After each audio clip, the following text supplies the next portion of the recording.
All right, let's talk about something that affects millions of us, but we rarely see it coming. It's this powerful, almost invisible concept called the salary trap. Okay, so let's just dive right in with an idea that's going to sound totally backward.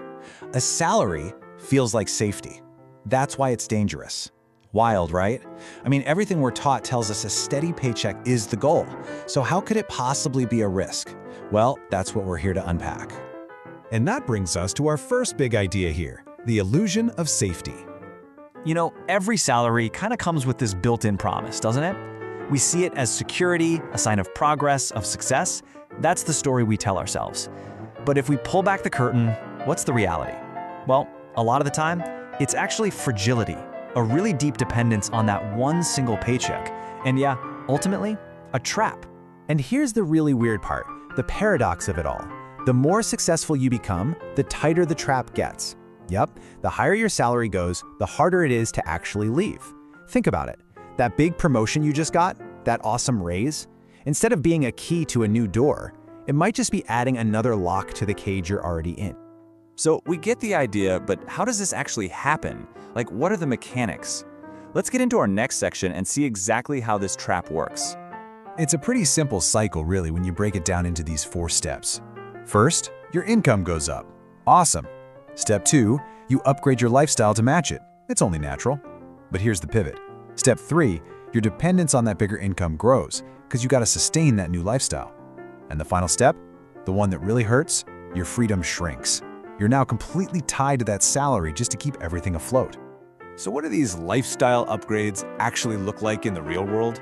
It's the simple stuff. It's the bigger rent on a nicer apartment. It's that new car payment. And oh yeah, all those subscriptions you signed up for and probably totally forgot about. Little by little, they just creep up and raise the cost of just being you. And this is the really sneaky part of it all. On the outside, everything looks great. Your friends, your family, they're all telling you, wow, you're doing so well. You've got the good job, maybe a nice car, a decent place to live. But what's the hidden truth? For so many people in this spot, just one missed paycheck, and the whole thing, the entire house of cards, just collapses. Which brings us to this absolutely killer quote.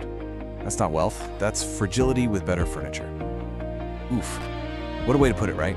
It's so easy to mistake the look of wealth for the actual reality of being financially secure.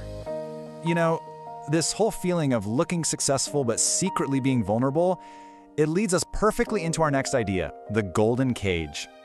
So why on earth is this trap so hard to see when you're smack in the middle of it? Simple. It doesn't feel like a trap at all. It feels like progress. Every single step, the raise, the promotion, the corner office, it all feels like you're climbing the ladder, not walking deeper into a maze. I mean, just look at these common signs. A packed calendar, a reliable paycheck, those are hallmarks of a great career, right? But here's the question. Are they really signs of progress, or are they the bars of the cage? Because when you throw in permanent exhaustion, the picture starts to look a lot different. It starts to look like you're owned by your job, not empowered by it. And to really get why we stay put, you have to understand the unwritten rules of the game. The salary system at its core rewards one thing above all, consistency. It punishes you for taking a pause, whether that's to travel, switch careers, or just breathe. And maybe most crucially, it makes your own time the most expensive thing you have, which makes it almost impossible to use it for anything else. Okay, so I know this all sounds a bit heavy, right? But there is an alternative. So let's shift gears and talk about the solution in our final section, redefining real freedom. So this is where we need to totally flip the script on how we think about this. The big takeaway is this. Real freedom isn't about getting a bigger salary. No, it's about having lower dependence. The goal isn't just to stack more money, it's to need less of it to live. That's where genuine autonomy really begins. So what does this new goal actually look like? Well, real freedom is pretty simple. It's the state where your life costs less than you make, and as a result, your time comes back to you. It's about creating that buffer, that breathing room, where you finally get back control over your most valuable asset, your time. And that leaves us with this one last really important question to think about.